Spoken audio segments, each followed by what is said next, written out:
Assalamualaikum warahmatullahi taala wabarakatuh. Alhamdulillahirabbil alamin. Allahumma shalli ala sayidina Muhammad wa ala alihi wa sahbihi ajmain. Amma ba'du. Bismillahirrahmanirrahim. Al-hasadu, bermula ini itu dengki, hasad, dengki.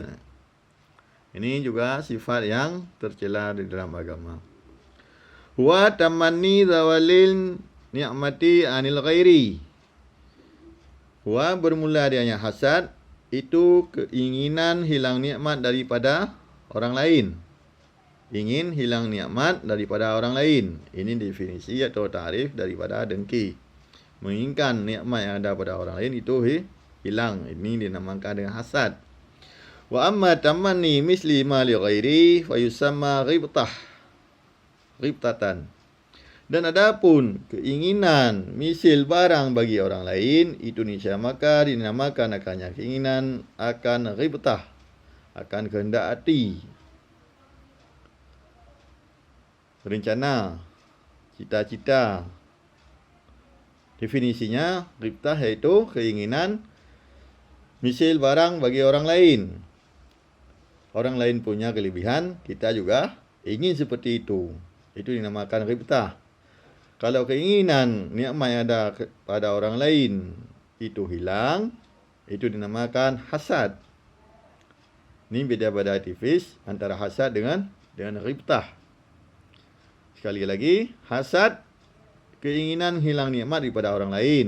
Sedangkan ghibtah keinginan kita seperti nikmat yang diberikan Allah kepada orang itu juga kita diberikan oleh Allah. Itu namanya ghibtah.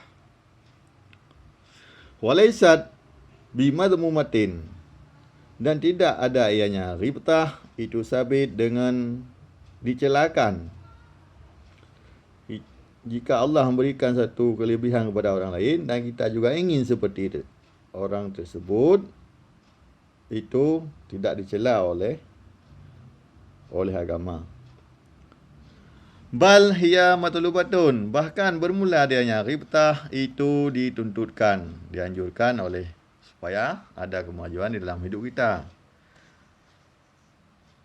Li'annaha sababun li'iqtisabil khisalil hamidah, karena sesungguhnya ghibtah itu satu sebab bagi usaha perkara yang dipujikan, yang terpuji, hamidah.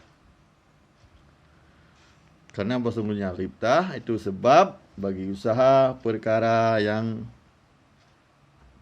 dipuji.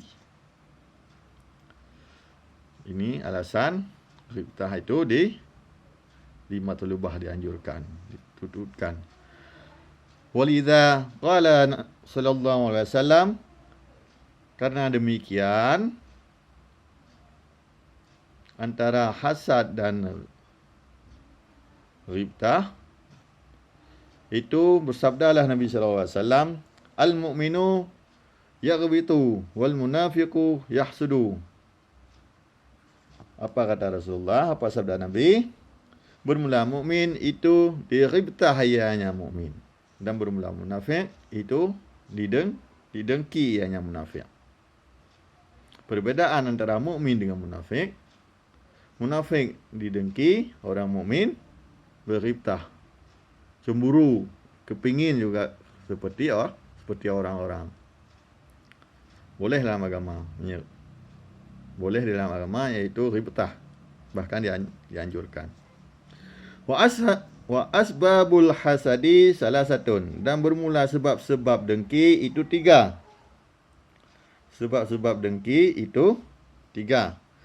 Al-awalu, bermula yang pertama, bughdul mahsudi, itu benci yang didengkikan. Li fadilatin zaharat minhu, karena suatu kelebihan yang zahirnya kelebihan daripadanya orang yang didengkikan. Au ni'matin saqahallahu ilahi, atau suatu nikmat yang diberikannya nikmat oleh Allah kepadanya orang yang didengkikan. Sebab-sebab muncul kedengkian Karena ada kebencian di dalam hati si pendengki bagi orang yang didengkikan. Kenapa? Karena Allah memberikan suatu kelebihan atau suatu nikmat kepada orang yang didengkikan. Ini sebab pertama muncul hasad, muncul kedengkian. Asani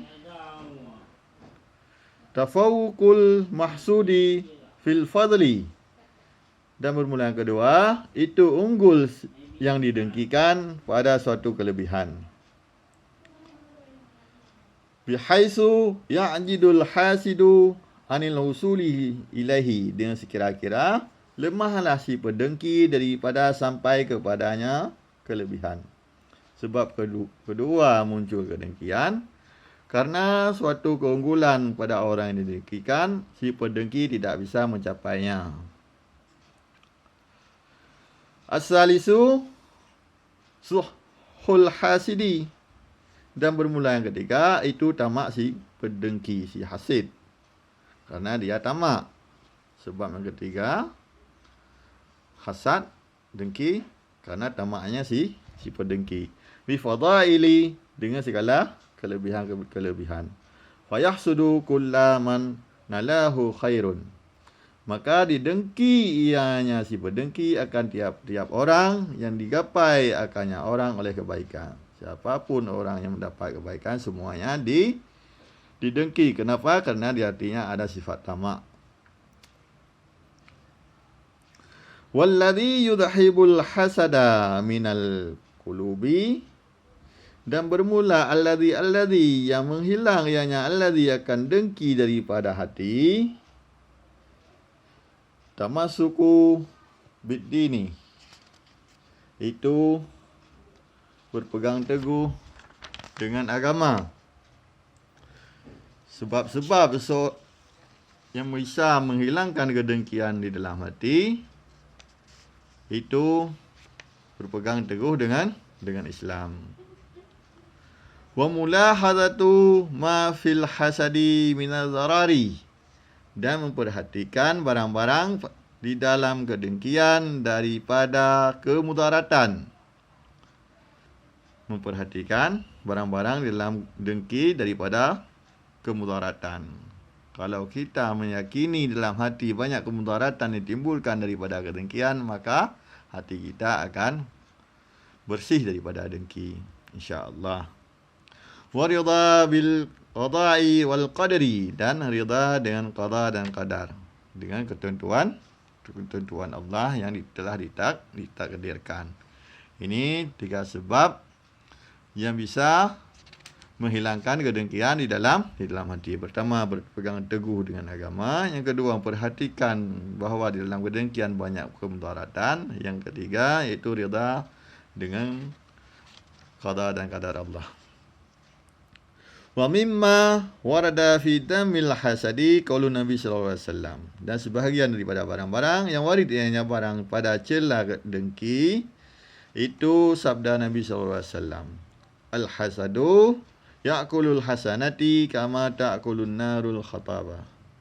Bermula dengki, hasad, itu dimakan ianya dengki akan segala kebaikan sebagaimana barang yang dimakan oleh api akan kayu bakar, akan kayu kering, khatab.